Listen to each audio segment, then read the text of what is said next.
কাঁচা আমের পাঁপড় খেয়ে আমি তো টোটালি অবাক হয়ে গেছি। এত মজার হতে পারে সেটা আমি কল্পনাও করতে পারিনি। আর এই পাঁপড় বানানো খুবই সহজ, ঘরের মধ্যে থাকা সামান্য কিছু উপকরণ দিয়ে খুবই সহজে বানিয়ে নিতে পারবে। আর একটা মজার বিষয় হচ্ছে যে রোদে দেওয়ার কোনো ঝামেলা নেই, ফ্যানের বাতাসে একদিনে রেডি হয়ে যায়। আর যত রকমেরই পাঁপড় খেয়েছি সবচেয়ে সেরা হচ্ছে কাঁচা আমের পাঁপড়। তো এই কাঁচা আমের পাঁপড় বানানোর জন্য একটা ছোট সাইজের একদম কাঁচা দেখে আম নিয়েছি। তো কাঁচা আমটাকে প্রথমে পরিষ্কার করে নিতে হবে, মানে খোসাটাকে ছাড়িয়ে নিতে হবে। খোসা ছাড়ানো হয়ে গেলে এটাকে 2 টুকরো করে নিতে হবে, আর মাঝে যে বীজ আছে সেটাকে ফেলে দিতে হবে।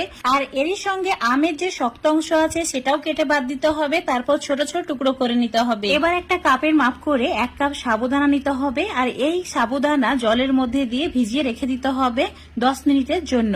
ততক্ষণে যে আমের টুকরোগুলো করে রেখেছি সেগুলোকে সেদ্ধ করে নিতে হবে। চুলোর উপর একটা ফ্রাই প্যান নিয়েছি, 1 কাপ জল অ্যাড করে দিলাম আর চুলোর ফ্লেমটা মিডিয়াম করে রেখেছি।